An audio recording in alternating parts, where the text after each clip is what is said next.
Estamos falando aqui, gente, sobre feminicídio. Inclusive, eu preciso perguntar e explicar aos telespectadores o que é feminicídio. Feminicídio, então, é o crime de homicídio praticado contra mulheres pelo fato de elas serem mulheres. Então, é um crime de gênero, né? Sim. O homem tem ter ódio de uma mulher. Ódio de gênero, e isso a gente planta desde criança, é toda essa questão que a gente tem conversado até aqui. A gente conversou no primeiro bloco, principalmente, gente, sobre agressão física, moral, tem patrimonial, que mostramos inclusive o caso de um homem que ateou fogo na casa da ex-companheira, né? E isso começa desde cedo, né? De brincadeiras em mesa de bar. Na Copa, como a gente viu recentemente, eu disse que a gente iria comentar sobre esse assunto, né? A brincadeira que fizeram com a estrangeira lá, a russa, na verdade, né? Começaram a falar um monte de besteira para ela dando risada, achando que estava participando ali de uma brincadeira saudável e, na verdade, não. Estavam tirando sarro dela e ainda jogaram na rede social e deu o que deu, né, Bruna? Exatamente. E ainda depois falaram que as pessoas estavam exagerando e que estavam destruindo a vida deles. Por que fazer isso? Porque tinha sido só uma brincadeira. Realmente as pessoas ainda não conseguem dimensionar o quão agressiva pode ser uma brincadeira, não é? Porque ninguém perguntou para ela se ela ficou feliz com aquilo, se ela gostou das imagens dela divulgadas, se ela gostou daquelas palavras que falaram para ela. Ninguém entrou em contato com ela depois para falar sobre isso. Ficou entre eles e tudo mais. A gente teve uma condenação social, que eu acho importantíssimo. Sim. Né? Porque eu acho que atos como esse devem começar a ser condenados Faz mesmo. refletir muito, né? Publicamente. Certamente, imagine quantos vídeos como esse já não foram divulgados em rede social, mas estávamos numa Copa do Mundo, o mundo todo ligado naquele evento, então acabou sendo um boom aí na internet, né? Viralizou. Só que diariamente, óbvio, tem muitos vídeos assim nas redes sociais, né? Então é bom, de repente uma pessoa vai lá fazer a brincadeira, da próxima vez fala, poxa, não é bacana. Né? Estou agredindo uma mulher, estou agredindo um ser humano. Vamos falar sobre prevenção também da Lei Maria da Penha. Muito importante isso, né? Sim, com certeza. Na verdade, o que a gente vê aqui no Brasil é sempre uma remediação de atos, né? Então, mas depois que aconteceu. Depois que aconteceu, a gente vai lá e prende um sistema muito punitivo, que é uma outra coisa que a gente tem que começar a colocar em debate. Realmente, a punição, no sentido que a gente tem, é interessante. Porque a gente não está vendo resultado. Sim. Resolve deixar, de repente, o homem lá, o agressor, trancado com outros homens que cometeram outros crimes, né? Numa cela, de repente até aprendendo a praticar outros crimes, não é? Não sou hipócrita também, né? Mas aí, de repente, essa pessoa ela sai ressocializada lá da prisão ou sai piorada. De repente, ela não vai, ou esse homem não vai preso, mas tem um tratamento psicológico, psiquiátrico aqui fora, talvez seria uma solução melhor. Com certeza.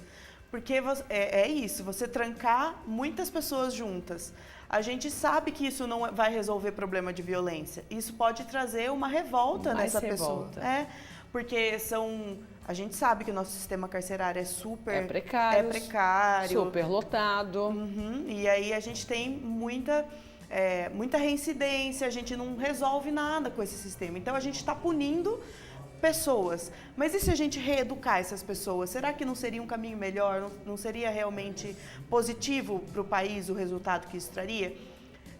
Porque eu acho que está na ideia do brasileiro que a gente punia mais rápido, né? Porque você educar leva mais tempo e leva mais energia, demanda muito mais de um país, né?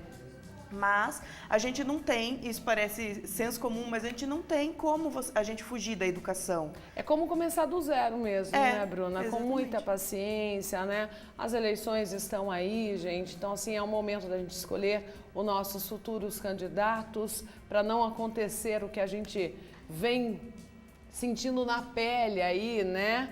e eu não posso ficar me envolvendo muito com isso aqui, mas eu espero que nós, eleitores, tenhamos aí mais consciência, porque a gente precisa sim de mais educação, de mais segurança, mas com planejamento. Com certeza. Né? A gente tem que entender que o conservadorismo, que a gente está numa onda conservadora bastante forte no país, ele não está resolvendo nada, porque conservar as coisas como estão não está beneficiando ninguém. Pelo menos não pessoas trabalhadoras, pessoas, né, que estão aí em classes mais baixas. E a gente precisa renovar realmente a política. Parece clichê, mas é real.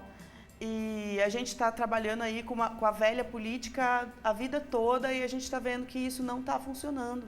A gente precisa renovar, colocar pessoas diferentes, pessoas que pensam diferente ali naquele ambiente, porque são essas pessoas que vão nos representar. Então a gente tem que entender o que significa isso, né?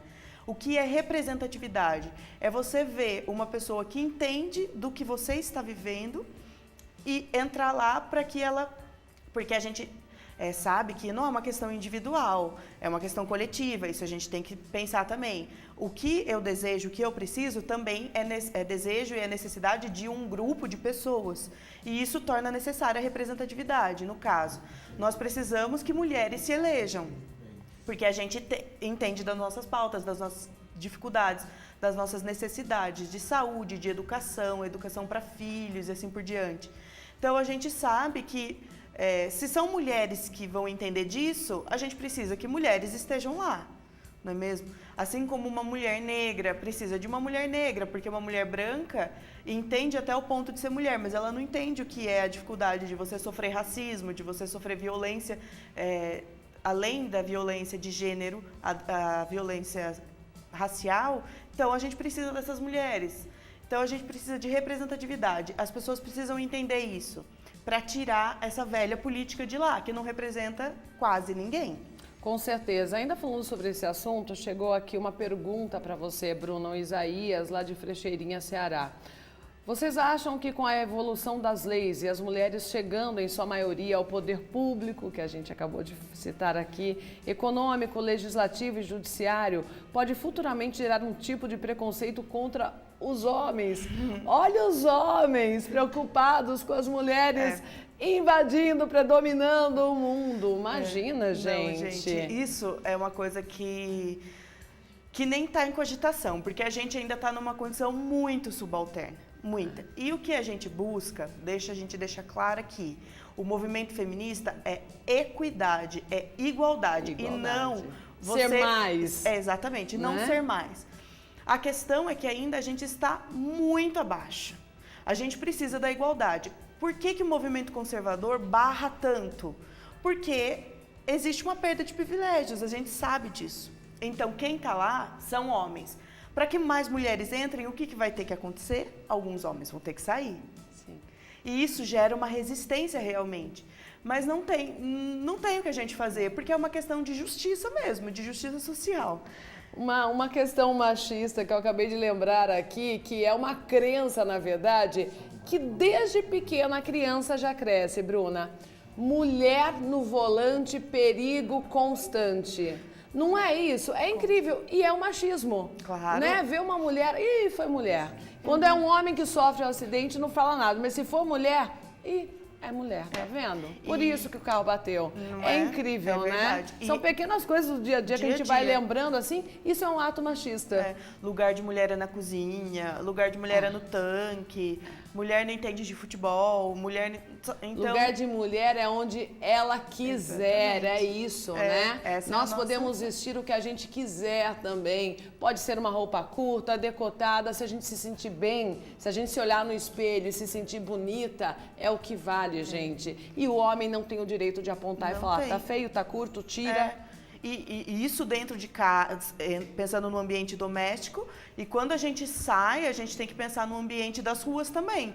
Essa mulher ter liberdade de andar da maneira como ela quiser, sem ser assediada, sem ser violentada, sem ter seu corpo violentado ali, né, naquele ambiente. Então, não é só o ambiente doméstico, começa ali. Porque a gente entende que esses mesmos homens que estão dentro de casa, eles estão fora, né, fazendo Também. esse tipo de violência contra outras mulheres no ambiente das ruas. Então, a gente tem que avaliar toda essa situação. Isso é estrutural, não é? Não é uma coisa que está acontecendo na casa de uma ou duas pessoas, não é uma coisa que vai se resolver agora, é uma questão que vai demandar educação, que vai demandar tempo, energia, mas que são imprescindíveis para a gente realmente diminuir esses casos, né, de violência, de feminicídio, que são inconcebíveis mesmo, assim. Inadmissíveis. E muito triste também, eu preciso encerrar, Bruna, mas eu gostaria de citar outra coisa. Desde pequeno a gente ouve o seguinte: em briga de marido e mulher, ninguém mete a colher. Mete sim. Se a sua vizinha está sendo agredida, denuncie. Vai perguntar para ela. Ok? Tem que ajudar, temos que ajudar. Sim, sim. Né? Na verdade, essa é uma das maiores barreiras que a gente enfrenta, de a gente achar que... Está invadindo o espaço do casal. Exatamente. Imagina. Que brigas domésticas se limitam ao ambiente doméstico, quem está de fora não pode meter a colher, né? Pode sim, porque a Tatiane deve. Se algum vizinho tivesse denunciado, ou então no elevador, o porteiro que estava com a câmera de segurança ali, tivesse visto, fosse lá checar, ela não teria morrido. Não teria. Né? Muito obrigada pela presença e por essa agradeço. discussão. Seja sempre bem-vinda aqui. Muito obrigada, agradeço pela oportunidade, pelo espaço para falar de um assunto tão importante e pertinente.